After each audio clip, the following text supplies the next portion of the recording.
Ladies and gentlemen, welcome to Panel Session 8. Former Secretaries of Defense assess the state of our national defense, where we are, and where do we need to go. Please welcome Barbara Starr, CNN Pentagon correspondent.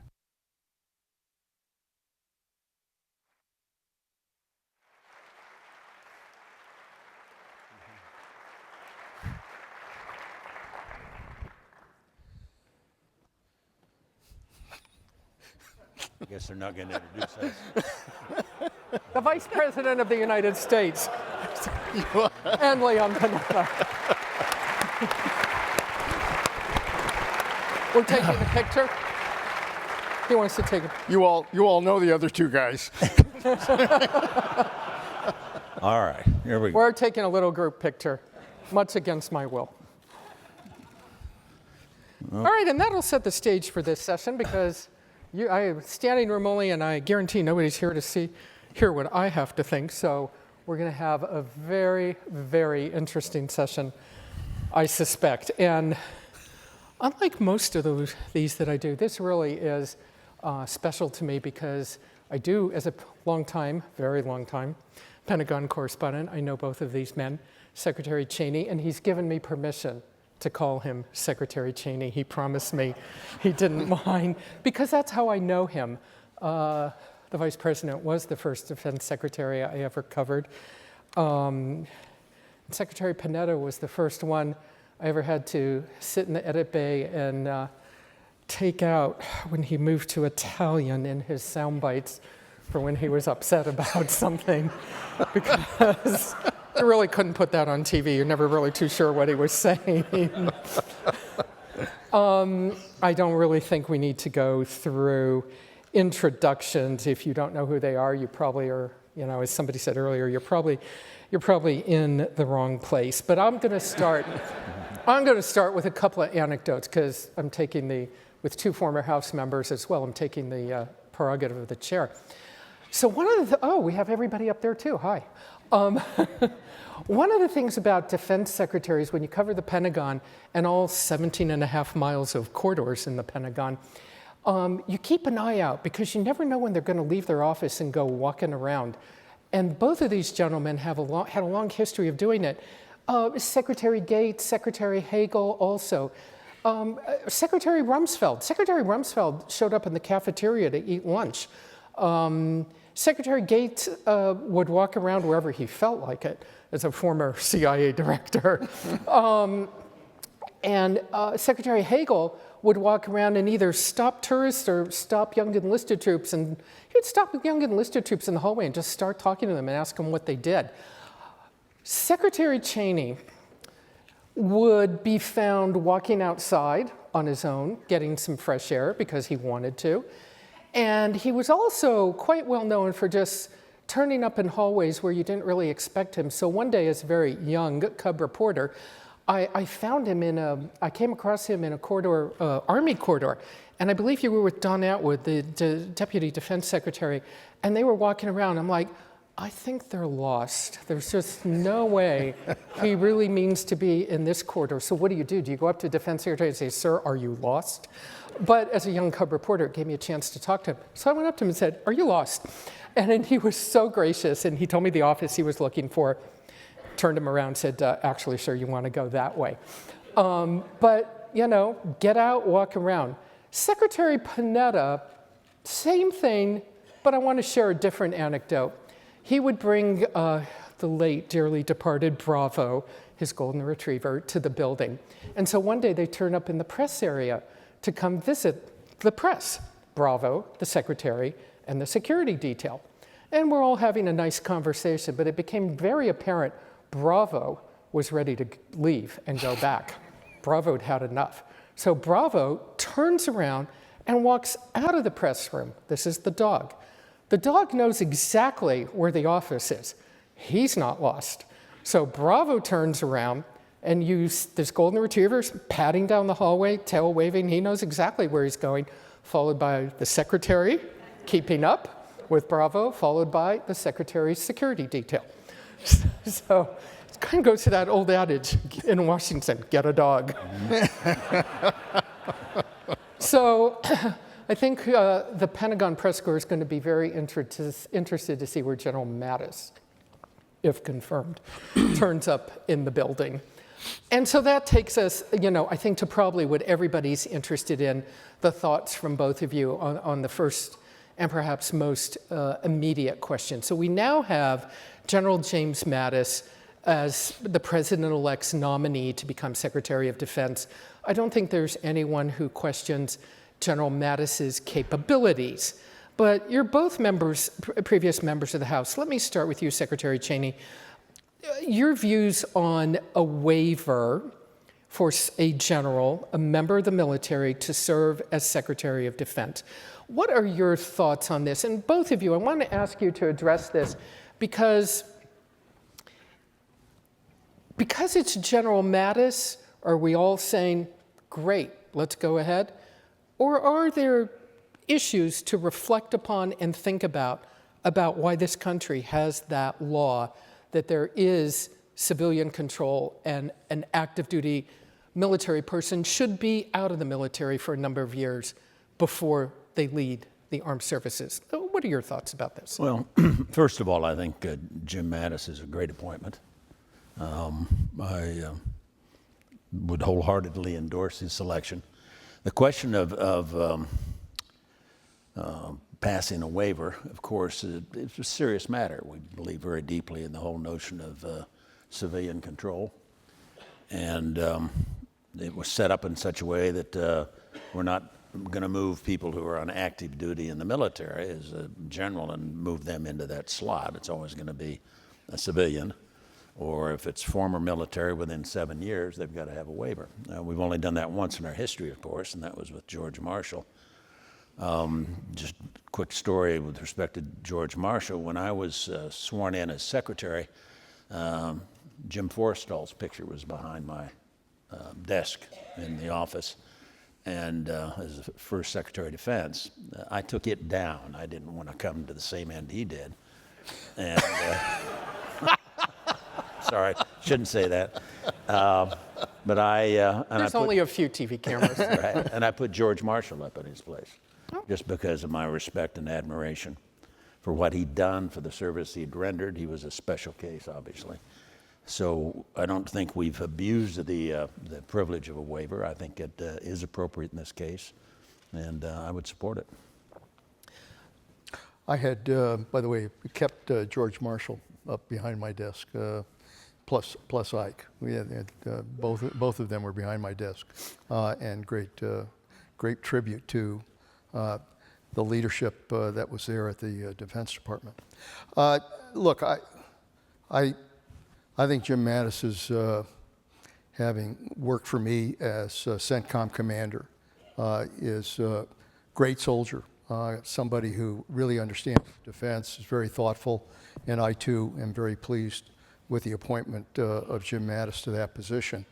I do believe, obviously, in the rule of civilian control, and I think that is important because you always want a secretary who understands military policy, but also understands kind of the Congress, the American people, relates to the issues that the president has to deal with, and brings all of that into the context of defense policy. So I don't view a military background as disqualifying for Secretary of Defense. And we have this ability now to provide the waiver. And I guess my view would be, in the course of providing the waiver, the Congress is going to have hearings, and I think that would be an opportunity to make sure that Jim, and I think Jim does understand this, understands the role that he has to perform, certainly on the civilian side as well as on the military side. And that's an opportunity to basically make sure that Jim understands that role as well. So I'm pretty confident that in the end, that the Congress will provide the waiver, and that Jim Mattis will be our next Secretary of Defense. Is the inclination of Congress to move towards this waiver, and there's all indications that they will, is it because it's Mattis, because he is by all accounts, one of the most respected generals of this era? Does it have more to do with him in particular than the issue of a waiver? Well, I don't think there's any question that that people have a tremendous amount of respect for Jim Mattis, and that obviously is an incentive. At the same time, who the hell are we kidding? 7 years? Where the hell did that come from?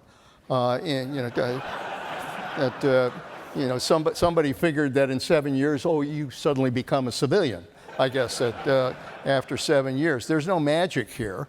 The reality is that they built that into the law, and now we're having to deal with that. So, but I think there's a greater willingness for the Congress, obviously, to provide that waiver with somebody like Jim Mattis. It might not be the case if it were somebody else. That's the nature of politics. So let me, please. Just respond to. I think we're living in a special time, and I think there are special problems and obligations that this administration is going to have going forward. And I find them, especially important to have somebody with Jim Mattis's background. He's a great Marine.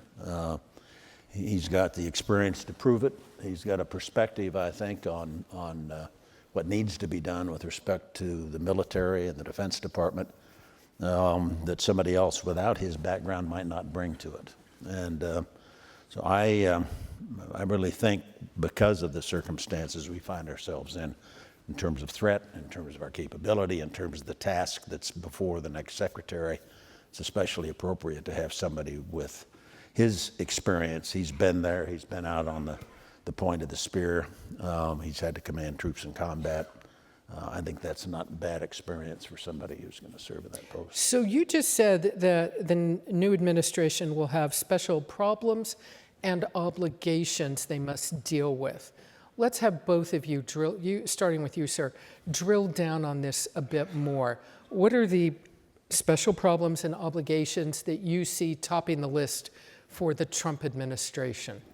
Well, I'm sure it's been discussed before this session during the course of the conference. But if I look at what's going on in the world out there, I look at the increasing threats, Russian, Chinese, North Korean, Iran, the problems with respect to ISIS and the terrorism in the Middle East.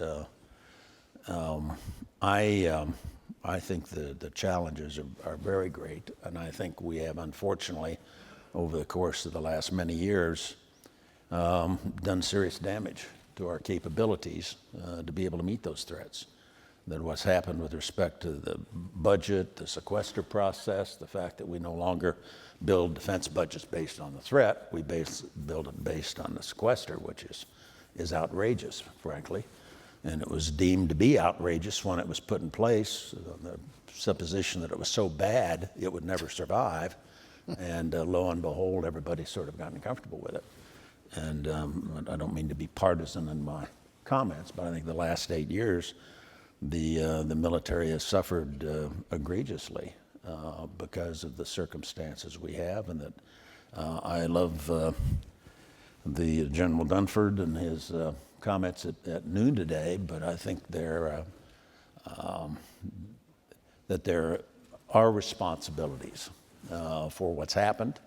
I'm very worried about the circumstances we find ourselves in, and I think, frankly, a good part of the burden falls on the political side of the House, not the military side of the House. So we haven't kept up our share of the bargain in terms of providing the support and resources the military needs to do the job we expect them to do for us. I think to follow up on what Dick said, I think we're living with a lot of very dangerous flashpoints in the world. Probably more instability and flashpoints than we've seen since the end of World War II. And you know the full spectrum. You've discussed it, whether it's ISIS or terrorism, whether it's collapsed states in the Middle East, whether it's Iran, whether it's North Korea, whether it's Russia, whether it's China, whether it's the whole area of cyber warfare that we've entered into. We are dealing with a whole series of potential threats. I'm reminded of the period, in just before World War when there were a number of flashpoints in the world at that time related to some of the same challenges that we're facing now: terrorism, failed states, territorial disputes, fragile alliances, all of that, and actually failed leadership, the inability to have to deal with those challenges. And so any one of those things, the failure to deal with those created the result of World War I. We're living in that period where there are a lot of flashpoints, and a new administration is going to have to look at that kind of world and obviously define policy that we need in order to deal with that, but then develop the defense policy to confront that kind of world. And the biggest problem right now is that, in line with what Dick said, you cannot have a strong defense. You can talk about all the things you want to do in terms of the defense budget, but the reality is you can't do any of that unless Congress agrees to a budget and provides some certainty as to where the hell we're going. You can't operate a defense establishment based on a CR. You can't, try to develop defense planning for the future when you're operating with the threat of sequester and the possibility that you're going to have to slash a whole amount of spending from the defense budget. It's dysfunctional right now. And so the ultimate challenge is going to have to be able to get a budget, to have Congress move forward and do what should have been done a long time ago. It was done in the time when Dick was secretary. It was done in the time when we were both in the Congress. There was an ability of both Republicans and Democrats to sit down and do a budget. And you got to put everything on the table. You can't just pretend that you can solve the budget problem by just doing discretionary spending. That's not going to solve it when 2/3 of federal spending is wrapped up in entitlements. So you got to put everything on the table, and that's what I went through. We did it in the Reagan administration. We did it in the Bush administration. Bill Clinton developed a budget that included all of those areas, and the result was we got a balanced budget. But more importantly, we had a certain budget. We had a budget for 5 years where you knew, what you were dealing with, and you could plan. Somehow we've got to get back to that, because all of the things that everybody's saying about all the great things that are going to happen on defense, all of the things that are going to happen with weapon systems, all of the things that are going to happen with force structure, none of that's going to happen if you don't get a budget put in place that you can plan on. So, Secretary Cheney, let's drill down take this one step further, because all of this dysfunctionality comes, as you just said, as the threats are growing. Mm-hmm. And none of it's getting any better. I don't think we see anywhere where things are getting much better. I think I'd share that view. So the new administration comes in, has to solve the budget problem, but 1201 Inauguration Day, things could happen. Hopefully not, but things can happen, bad things. So walk around the world a little bit here in your assessment and what your advice would be and then you as well, Secretary Panetta. Let's start potentially with sort of the three biggies, North Korea, Iran, and Russia. North Korea, all indications are they're moving ahead with their nuclear program. What is your advice to a new administration about what to do about that? Well, I think it's important to be honest and direct in terms of our current status. If you look at North Korea, we've lived in a world where there have been nuclear weapons in Russia and nuclear weapons in China, but they are, for the most part, we obviously don't agree on a lot of things, but they're governed by rational people. Can't say that about North Korea. The proposition we're faced with now is the very real possibility that North Korea will be armed with nuclear weapons, and that they will also have the ballistic missile capability to be able to deliver those on the United States, right here at home, continental United States. That's a very scary process and prospect. We've got to, I think, spend all of the effort we can persuading the Chinese to join the effort to shut them down But I don't think we can bet the farm on that, and I think we need to be very, very aggressive about building and deploying defenses against those systems. And that includes the ability to take out on launch systems coming out of North Korea. That we need to deploy the THAAD system in South Korea. I believe the South Koreans have now agreed to it. Provide that kind of capability to Japan. We need to be prepared to station ships offshore with that kind of capability. We're going to have to be aggressive about it. The Chinese aren't going to like it, but they're going to have to live with it unless they're prepared to join up in and actually make progress against the North Korean threat. It's very, very real. I think I worry not only about their capabilities from the standpoint of a government with those resources. I always remember the day that Meyer Dagan, the head of the Mossad, walked into my office in the West Wing and started throwing down colored photographs of the North Korean-built nuclear reactor at Al-Kabar in the eastern Syria desert in the spring of '07. And the North Koreans were out there providing nuclear capability to one of the worst terror-sponsoring states in the world, Syria. Thank goodness the Israelis took it out, or it would have ended up inside the caliphate once it was established. So it's very serious business, and the North Koreans are to be concerned about for many reasons, but those are two of them.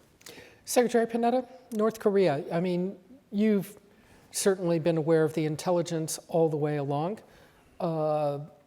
What's your assessment on how soon they could put all the pieces together, a warhead, a missile, and perhaps either an intercontinental or mobile launch system? Look, they have the capabilities to begin the process of putting it together. I think within the near future. I mean, as to when and where, obviously it depends. But the fact is, they're developing intercontinental ballistic missiles. They're testing them. We think it's not too long before they have that capability, if they don't have it now. They've got nuclear weapons. They're developing mobile missile systems. They're trying to develop missile systems on submarines. So they're trying to develop the delivery capability for the nuclear weapons. And I think it's a very real threat with a very unpredictable leader. I mean, we don't know what this guy is going to do. There's no certainty here. I mean, the only guy he seems to get along with is Dennis Rodman, for God's sakes. So you don't know. You don't know what's going to happen with that kind of unpredictable leader. And so it is really important to continue to strengthen our relationship in that region. We have a strong defense relationship with the Japanese. We have a strong relationship with South Korea. We've got 25,000 troops still in South Korea. We need to build up their capabilities in order to confront North Korea. We've got to develop, I think, a relationship with other countries as well in the Asia-Pacific region in order to develop a really strong coalition. We've got to put pressure on the Chinese. Dick is right. China has the ability to be able to influence North Korea. They don't like what's going on in North Korea, but they also want to keep them friendly. But China has to put additional pressure on them to be able to move in a better direction. The end result is that, look, we've had 60 years since that war came to an end. The fact that we have built up our capabilities, the fact that we built a strong defense system in South Korea, the fact that we've made very clear that we would take action to go against North Korea if they tried anything, has in many ways prevented a war in that area.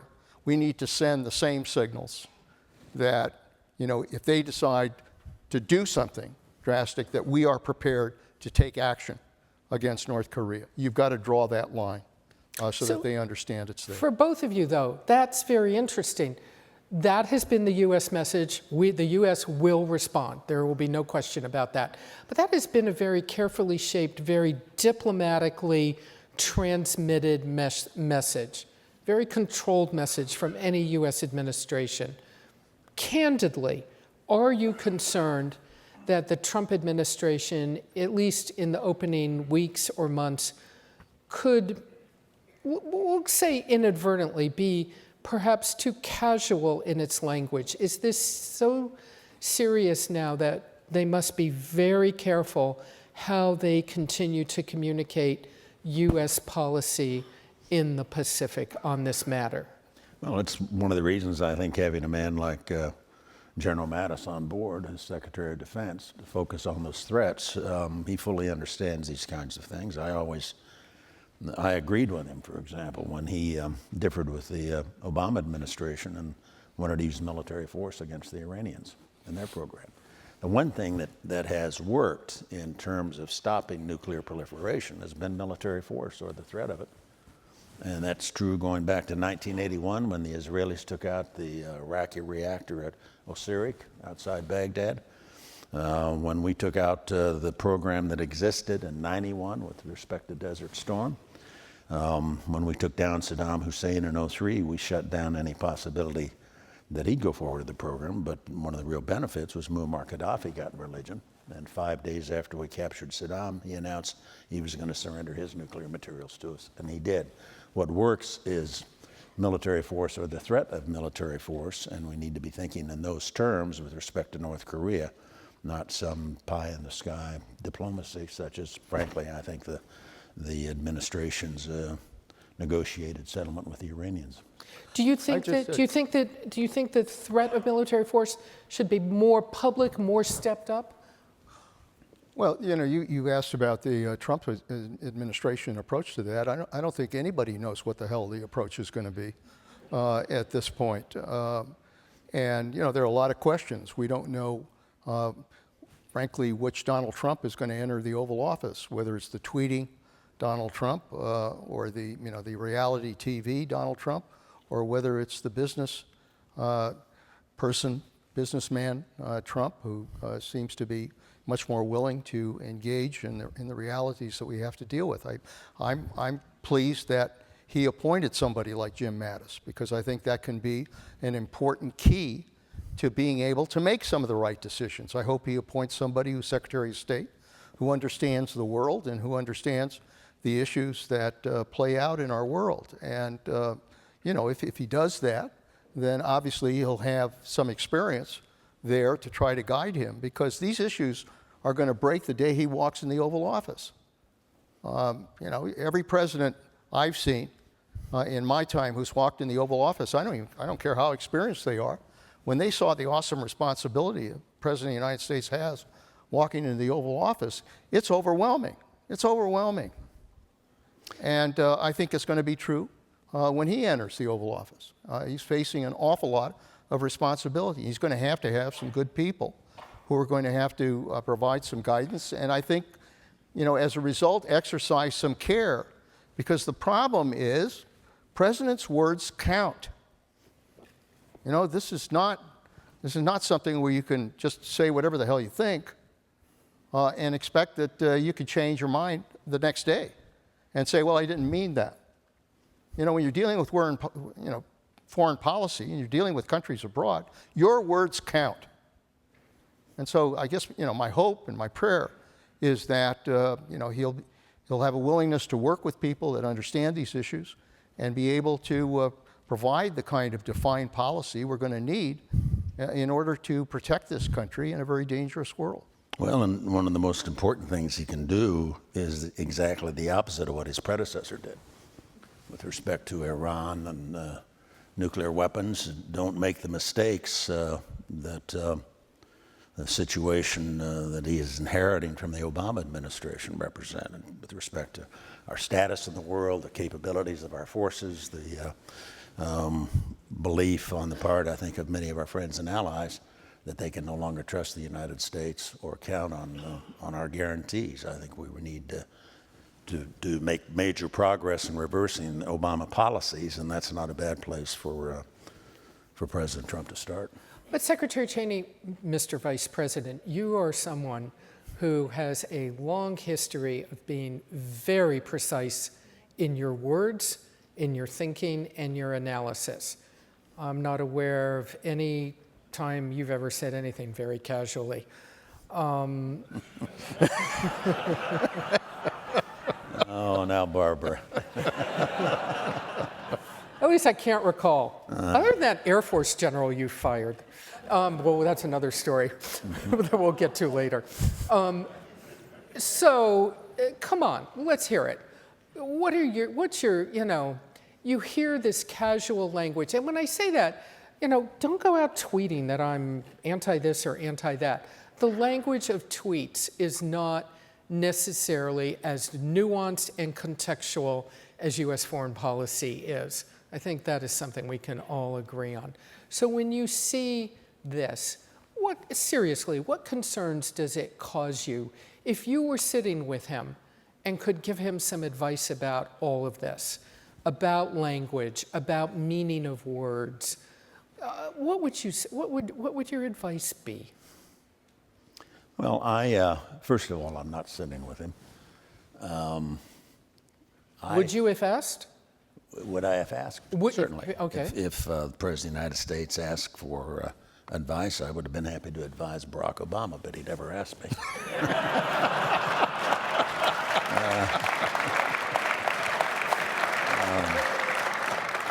So again, language and words. See, man never says anything casual. No, I think you do need to be careful, but he'll learn as he goes along. And I think he is bringing some good people with him. I am a big fan of Mike Pence. I know Mike well from his 12 years in the House. And I think he's a great choice as vice president. He's going to play a major role. I think Mr. Trump is taking very, very seriously the job he's got now, staffing up the administration. And so I think one of the reasons people get so concerned about the tweets is it's sort of a way around the press. He doesn't have to rely upon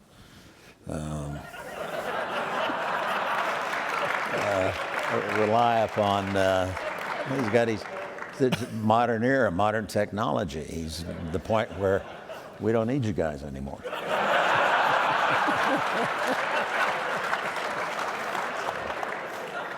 I apologize.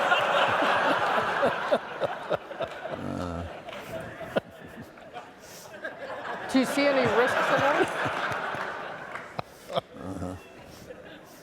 Do you see risk? The question I asked, which none of you could hear because you're all laughing. Do you see risk in that? It's all about, you are two of the men who know more than anybody who has stepped foot inside Washington. It's all about risk. Well, and you do have to be careful, and there was a time when I made a mistake. I'd been secretary for about a week or 10 days back in '89, and I was asked by a reporter how I felt about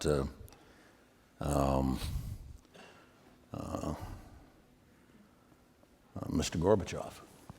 And I said nice things about him, but then I went on to say that I thought ultimately he would fail, and he would be replaced by a regime a lot more like the old Soviet leadership than Gorbachev had. One of the first calls I got was from my friend Jim Baker over at the State Department, who said, "Cheney, you're out of your lane." And he was right, and I learned my lesson. I was right. I was just a few years ahead of time. So, so let's talk about the Russians. You would have tweeted that today. yeah, right. Exactly. There you go. Where's my Twitter? Are you on Twitter? I don't know how to do it. Well, this, of course, is the perfect segue into the Russians. So, both of you, if you were sitting down with Vladimir Putin, would you trust him right now? Or what level of trust on what issues could you have in him? Secretary Panetta, let's start with you. Well, look, you don't trust Putin. You have to deal with Putin. And Putin has his objectives. There's not a lot of mystery here. I think Putin is somebody who really does want to restore the old Soviet Union and try to obviously restore strength to Russia. And that's his goal, and that's what he's after. And I think it's really important when you're dealing with Putin to deal with him from strength. You have to deal with somebody like that from strength. If he senses weakness, and he sensed weakness, he'll take advantage of it. And that's what he's done in the Crimea. That's what he's done in the Ukraine. That's what he's done in Syria. That's what he's doing with all of this hacking business, is he's taking advantage of it. And I think it raises real concerns about somebody like Putin, going into an Estonia or going into another country because he feels like he may have a license to do that. So in order to deal with that, you have to make very clear to him what the lines are, and that the United States will not stand by and allow him to go into another country. That we will have a strong NATO alliance. We will work together, and we will respond in kind if in fact that happens. Make that very clear. Make very clear that we're going to maintain a presence in that part of the world. Make very clear that we have objectives about our interests, and we're going to achieve those objectives. That's what it's all about. Those are the kinds of signals I think that you have to send to a Putin so that he understands where the lines are. And then, yeah, can you deal with him? Of course you can deal with him. You can talk with him and try to negotiate and deal with some of the challenges that we face and see if you can make some progress. But you can't do that from a position of weakness. You have to do it from a position of strength.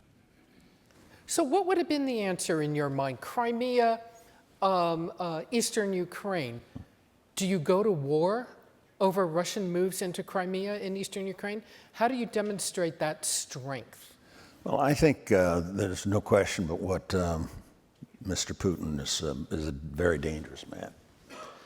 He doesn't even have a Politburo he has to report into like many of his predecessors did. I think he has aspirations to restore as much as he can of the old Soviet empire. I always remember that when the Soviet Union went out of business, the Cold War ended, Europe was reunited, that he described that as one of the disasters of the 20th century ever to befall mankind. So I think he clearly has aspirations to take advantage of weakness, and I think he's perceived weakness in the United States in recent years. I worry that it doesn't even require necessarily military action. Certainly that threat is there, but I think he'd like very much, for example, to undermine NATO, to use his capacity, for example, to influence politics internally with respect to the Baltics. There are pro-Russian parties in those various states. He can easily provide financial support for them and create domestic political opposition. He can threaten to cut off the energy supplies to the Baltics. They're 100% dependent upon Russia for gas, natural gas. He can create a crisis, I think, in terms of simply threatening, if you will, for example, to perhaps to be even more active and more hostile unless the Baltics withdraw from NATO. And the question is, how does NATO respond to that? So I think we have to be very careful about it. I think if he sees weakness, he'll act on it. And my belief is that he's perceived weakness in recent years. I think it was a mistake, for example, for us to cancel the anti-ballistic missile system that we'd started to deploy in Poland and the Czech Republic. That he believes, given the fact that we've operated, for example, with pretty dramatic reduction in our nuclear capability, we haven't responded to what the Russians are doing and the Chinese to upgrade their capabilities. We've operated on the basis that if we just de-emphasize our reliance on our nuclear capability, the North Koreans and the Iranians obviously won't go forward and develop theirs, which is obviously a flawed concept. That's been the concept I felt that President Obama has adhered to. So what is your view then, again, do you have any concerns, or what are your concerns that the president-elect has been publicly favorable towards Vladimir Putin and may want to change his language on that? Well, I'm not here today to advise Mr. Trump in terms of how he changes his language. I've expressed my views. I believe Putin's a very dangerous figure. I believe the signals he's received from the U.S. indicate weakness. I believe our friends in Europe are very nervous about the degree to which the United States is truly committed to NATO. I think you've got to reinforce that degree of commitment. You've got to prepare to reverse course on the defense budget. You've got to rebuild the U.S. military and reassert our responsibilities and our leadership role in the world. That's important both to our allies, but it's also important to our adversaries like Mr. Trump and the Russians. Secretary Panetta, what are your views? I think there is no question there has been publicly repeated favorable language about Mr. Putin by the president-elect. Do you think this could be sending the wrong signal or not the signal that there should be down the road to the world and especially to Putin himself? Well, obviously I've been concerned about that because it creates an impression that somehow we are not going to be strong with regards to NATO. We're not going to be strong with regards to dealing with Assad. We're not going to be strong with regards to dealing with ISIS, and that concerns me because, as I said, those are words during the campaign. We all understand they're words in the campaign, but the people abroad don't understand that it's just a campaign and may misread the messages that are being provided. Now, having said that, I'm a little more encouraged, by kind of his recent attitudes with regards to, dealing with NATO, and dealing with some of the other issues that we have to confront in the world, and that he's beginning to understand that all of these things have implications. So, I guess, like Dick, I have a feeling that once an individual enters the Oval Office and enters the responsibilities of the president, that you're just going to be a hell of a lot more careful about how you deal with the issues. I hope that's the case. I hope that's the case. May not be, but I hope that's the case because the reality is this is a dangerous world. It's a very dangerous world. We're dealing with a lot of these flashpoints, and very frankly, the relationship with regards to Russia is one of those that is extremely important in terms of the security of the world. And our continuing to exercise strong world leadership that makes very clear to the Russians, and this is something for the United States that goes back to the Truman Doctrine.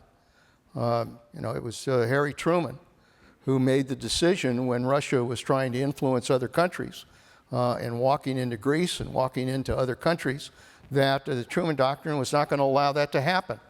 And it was what led to NATO, and it's what led to the Marshall Plan, because we were willing to draw lines on Russia. And very frankly, drawing those lines is, I think, what ultimately led to the failure of the Soviet Union. We've got to continue to do that with regards to the Russia of today, is to make clear where those lines are. Yes, we'll deal with them. Yes, we'll talk about issues that concern both of us and try to see if we can develop areas of agreement. But at the same time, we've just got to make very clear that there are lines that we are not going to allow them to cross. I think that's the way you deal with Putin.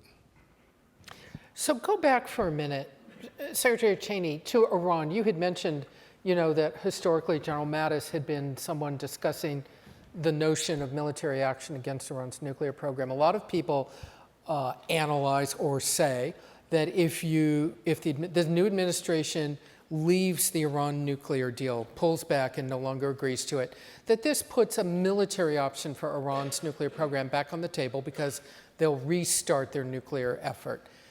Is it, at this point, are we so far down the road on the nuclear agreement that you cannot pull back without Iran then going to resume its program, and the U.S. and the Israelis have to consider military options against it? Is it too late to pull out of it? Is the risk of an Iranian restart too great at this point?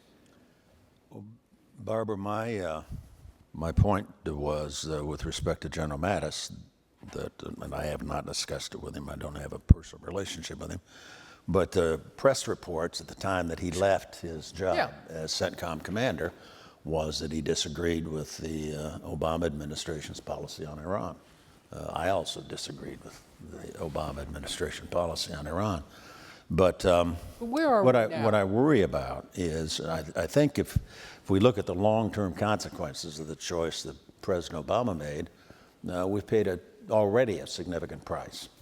Again, if you come back to my belief that the things that have worked to retard or stop nuclear proliferation have been military action or the threat of military action, that when President Obama took military action off the table, and he had a pattern, I believe, that when there was a crisis, the first thing that he'd announce was what he wasn't going to do, and this was one of them. And we ended up in a situation where military is no longer a possibility.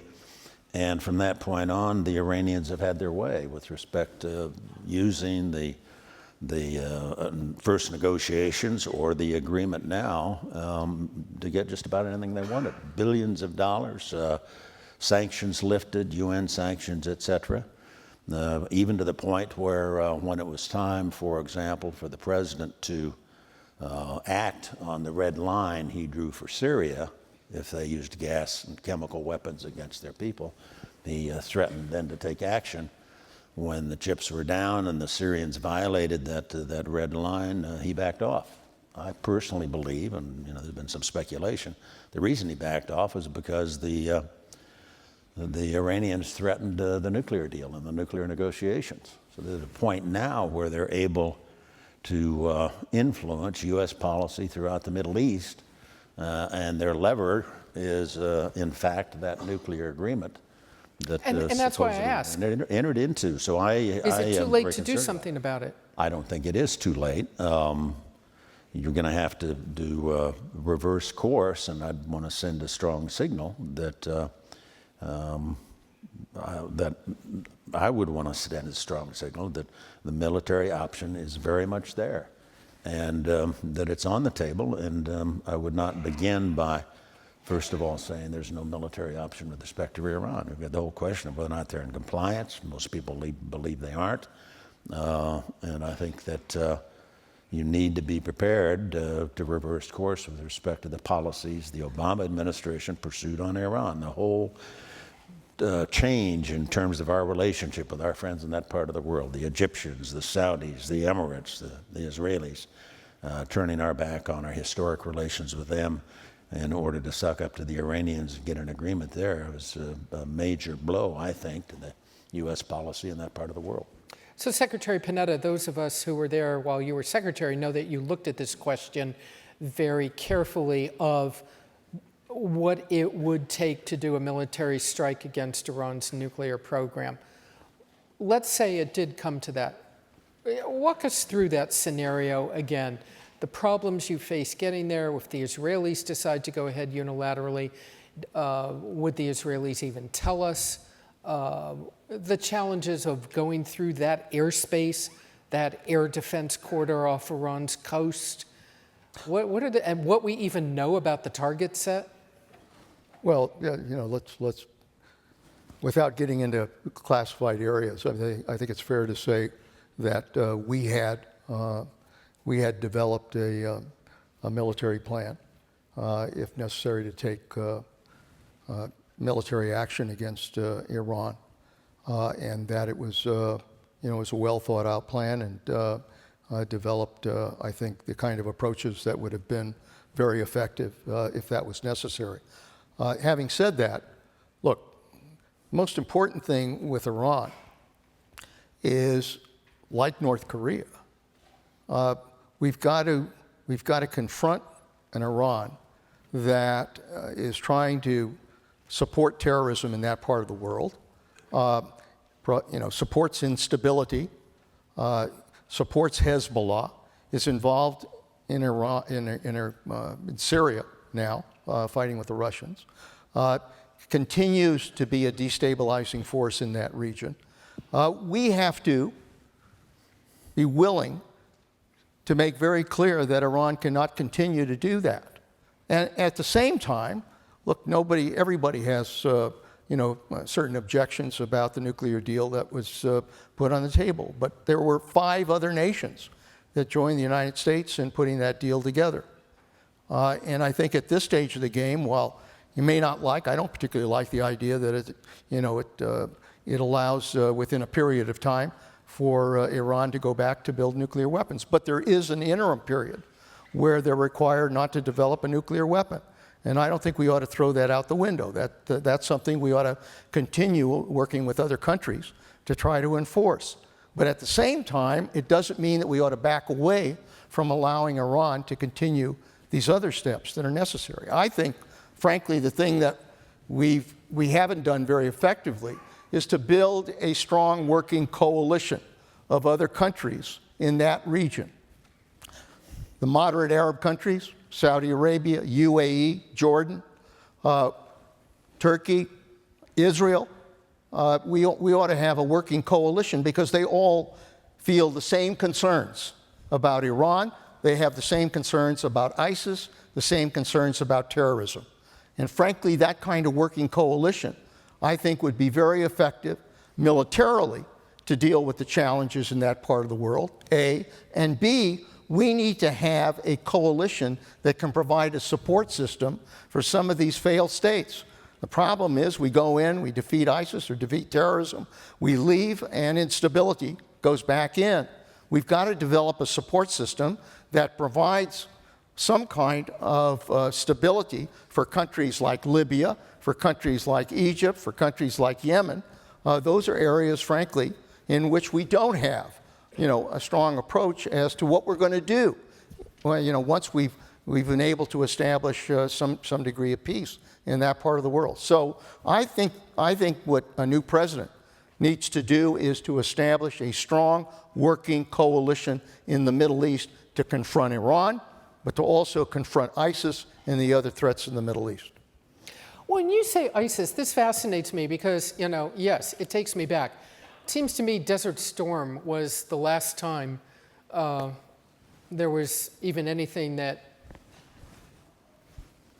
we thought at the time was victory over an objective. Mm-hmm. It just hasn't happened since then. And what strikes me about ISIS, when you cover the Pentagon, you hear all the discussion about defeating ISIS in Iraq, defeating ISIS in Syria. But of course, we all know that neither of those things, and the Pentagon as well knows this, of course, neither nor Iraq or Syria defeats ISIS, defeats violent extremism. What would your analysis, your advice be? Where would you go from here on trying to contain, if not defeat, the threat multilaterally around, on a more global basis of violent extremism? I think our number one priority is to rebuild America's military capability, to adopt once again the basic fundamental consensus that we had for 75 years on a bipartisan basis between Republican and Democrat alike, that the United States had to be the leader in the free world. We had to have first-rate military capability, better than anybody else's, bar none, and the willingness to use it periodically when it was necessary. And I think that consensus, frankly, didn't carry into the Obama administration. I think President Obama had a different worldview. And I think there's a lot of work that needs to be done to go back and rebuild that kind of capability, for example, that we called on when it was time to do Desert Storm. We had a magnificent performance by a first-rate military. We'd had significant investment in it over the years. We ended up with a $60 billion war that only cost us $5 billion because everybody else chipped in. And it was a great success. We've fallen away from that, a long ways away from it, and we're in a situation now where we're going to have to invest now and provide the leadership to persuade the American people it's absolutely necessary that we can, in fact, restore America's place in the world as the preeminent power, and that our allies can trust us and our adversaries need to fear us. I mean, we've got a lot of work to do before we get there. I don't disagree with what Dick said with regards to the need to establish strength with regards to our military and send the signals to the world that will exercise world leadership. But understand that, You want to know what the greatest the threat is to our national security? It's the dysfunction in Washington. It's the dysfunction in Washington. And very frankly, there's a lot of blame to go around for both sides when it comes to the dysfunction in Washington. The President, the Congress, and the leadership of the Congress on both sides have been unable to come together when it comes to major issues facing this country, whether it's the budget, whether it's immigration reform, whether it's dealing with energy, whether it's dealing with war authority. They haven't been able to do it. They're dysfunctional. And, you know, nothing's going to happen here unless that dysfunction is broken down. And unless the leadership in the Congress, working with the new president, is willing to sit down and deal with these issues, you know, we're not going to have a strong defense if they aren't willing to negotiate what exactly are we going to do with regards to the budget? What are we going to do in terms of our defense goals for the future? That has to be done pursuant to what we do best in a democracy. We govern. We haven't governed for a hell of a long time. Nelson, Leon, everything's okay now. We Republicans are in charge. Okay? You dreamer, you. But that was actually my question. You stole it. So sure, yes, you have Republican control across the board. That does the, well, both of you, as former members of the House, explain a little politics to me here. Does that mean they can do whatever they want? They don't need to regard the Democrats? Does that now put a burden on the Republicans that they have not had with the Democratic White House, because they could always point the finger at the White House and say, well, there's the problem? So what are we really looking at here? Well, I think, you know, if I go back, and Leon and I talked about some of this today, we go back to back in the day. Back in the day. But when I was Secretary of Defense, my number one ally on Capitol Hill was Jack Murtha. You bet. Democrat from Pennsylvania, chairman of the Defense Appropriations Subcommittee. And Jack would come down at the beginning of every session, and we'd have breakfast in my office at the Pentagon, and we'd get out a piece of paper. And on one side, we had all the stuff he had to have. And on the other side, we had all the stuff I had to have. And that basically was the structure of the bill. On a bipartisan basis. He once took a multi-$100 billion defense bill to the floor and passed it under suspension of the rules, no vote, no amendments, 20 minutes of debate. Yeah. Now, I don't know that we can ever go back to that point. Jack Murtha's dead, and I'm no longer in office. Leon and I are well qualified now to tell them how they should have done it. But no, there's no question about what. There's been a deadlock, that there's plenty of blame to go around. I'd prefer, though, to say we've got a fresh start. We've got a new president. We've got a unified Congress from the standpoint of the House and Senate. Ultimately, obviously, the Democrats can, if they want, filibuster and create problems. We've got to find ways to be able to work together going forward. But I think what you really need, my own personal view, is right up front, is a very strong presidential leadership, and work with the Congress to get them on board as well, too. And I think many of them are already there. We absolutely have to have as our number one priority our U.S. military capability, our national security policy, our role in the world. And we've got to come to agreement on that and put the resources against the problem to make it a reality. And all the other debates and so forth are interesting, but they're irrelevant until we solve that problem. He's going to, look, a new president is going to run into what all presidents run into, which is smack dab into the wall of checks and balances. Our forefathers designed it that way. They didn't want to put power in a president. They didn't want to centralize power in a president. They didn't want to centralize power in a king parliament. And they didn't want to put power in a star chamber court. That's why they developed this remarkable system of checks and balances that served our country for over 200 years. But it can be frustrating as hell. And it can also be a formula for gridlock. And that's what we've experienced over these last few years, is gridlock. I mean, you know, at the time, I remember when I was chief of staff to Bill Clinton, and the House went Republican and the Senate went Republican.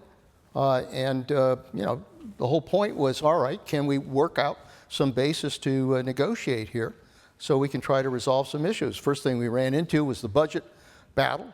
And I can remember negotiating late into the night in the Oval Office, and we came up with the last offer, and the decision was not to accept that offer, and government gets shut down. And all hell breaks loose, and the Republicans suddenly realize this is not the right way to do it. And to the credit of Speaker Gingrich at the time, he said it might be better maybe if we try to negotiate with a new president. And they did. And we were able to get welfare reform, we got budgets done, we did a whole series of things working together. And I think somehow we've got to get back to that process. And even though it's a Republican president and a Republican House and a Republican Senate, you know damn well in dealing with the membership on both the House and Senate side that they can basically dig in on any issue, Republicans and Democrats. That's the nature of our system. You're dealing with 535 members. Some are honest, some are dishonest, some are smart, some are stupid, some are crooks. That's the nature of democracy. Welcome to democracy. And that's, you can't walk away from that.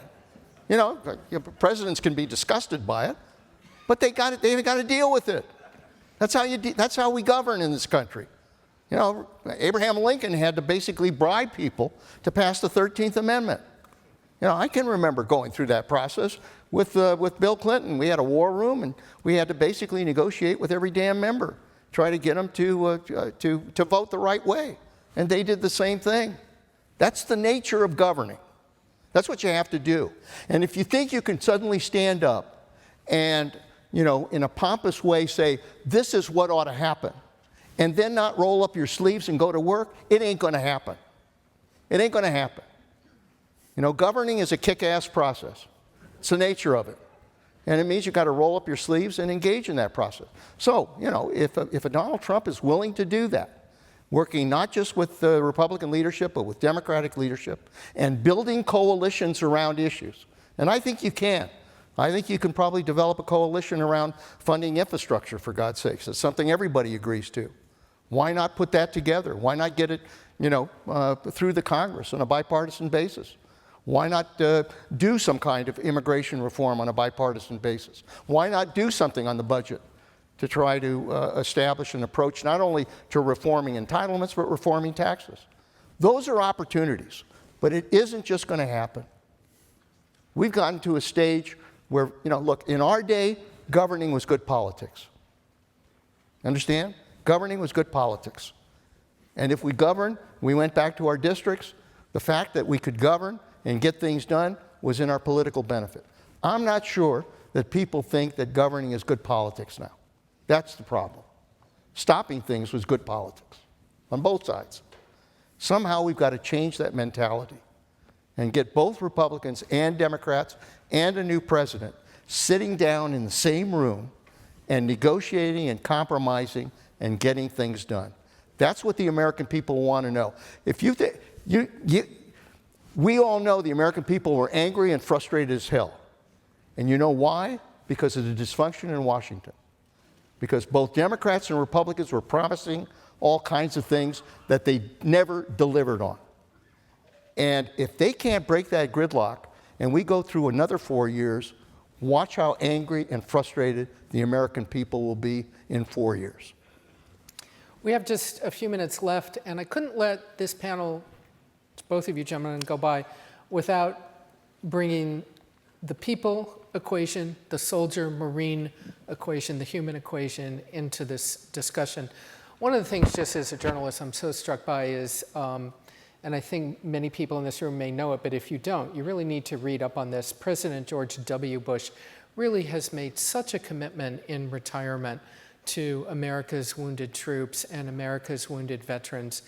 It is clearly something he has very personal, very deep, very emotional feelings about. And it's pretty awesome to see that kind of commitment. It's not something he has to do. He feels it and he does it. And I believe Mrs. Bush accompanies him in this effort. I don't even know in particular, in front of all of you, I don't even know what the question exactly is, but what strikes me is we're 15 years beyond 9/11 as someone who was in the building that day.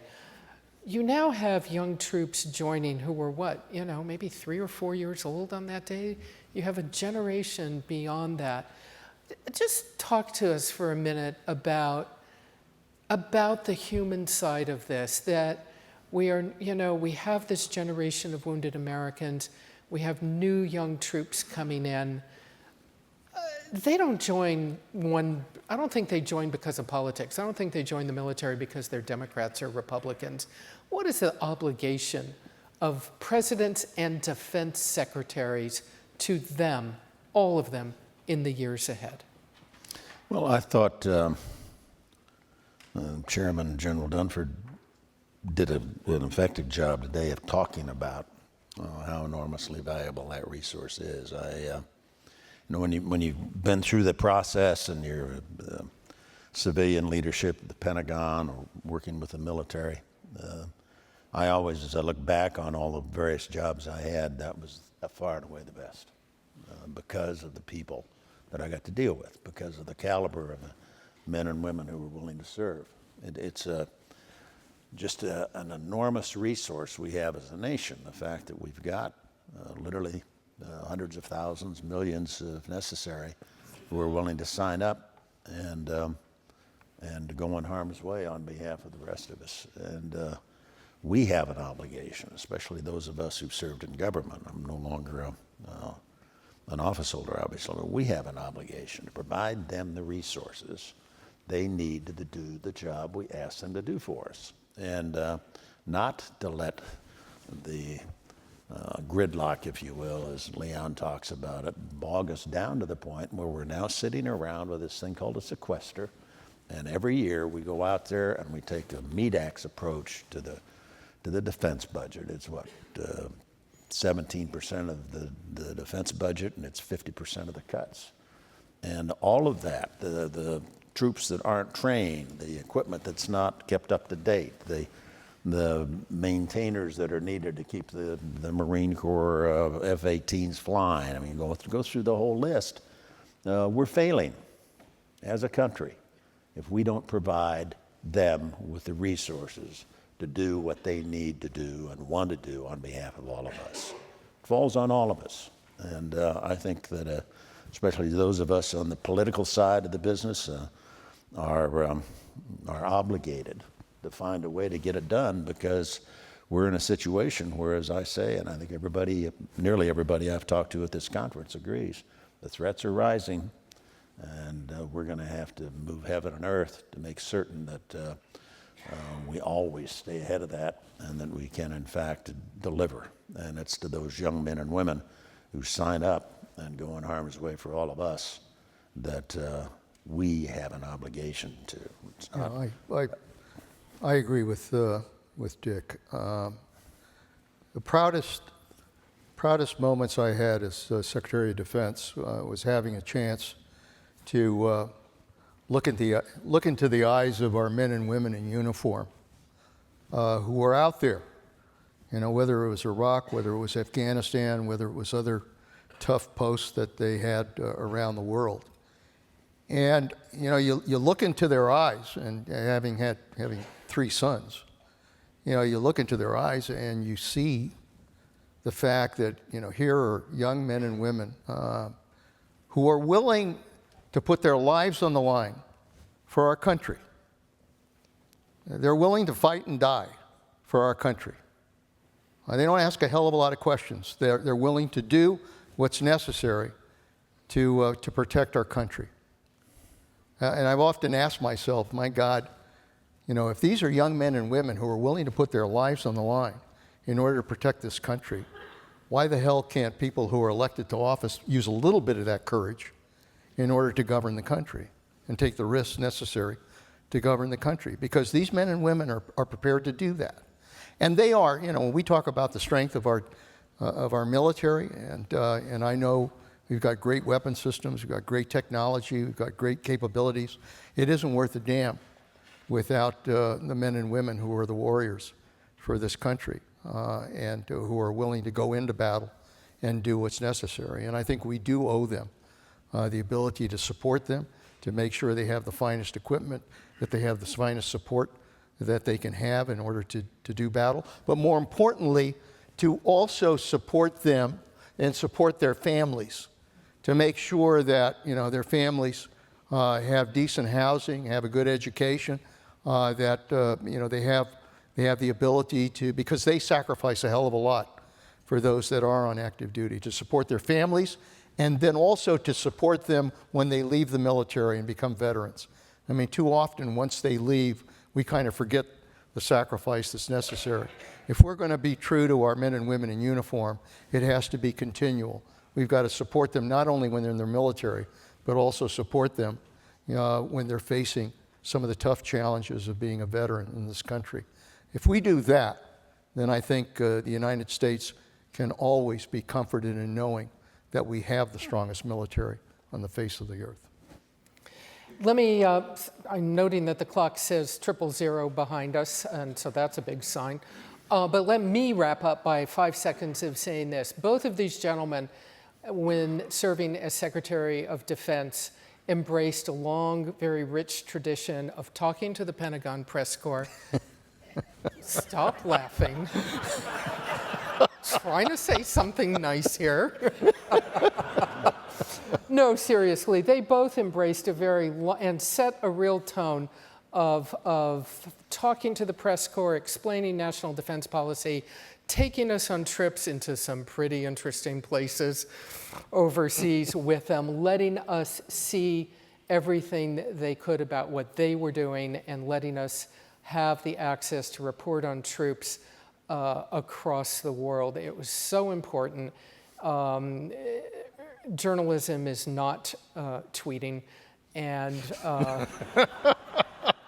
you know, I think everyone in the press corps is looking forward to see what comes next. We hope the next Secretary of Defense, I think he will have the same. But you know, it just today gives me an opportunity that I've never had to say thank you to both of you for that, because it's on behalf of the whole Pentagon press corps.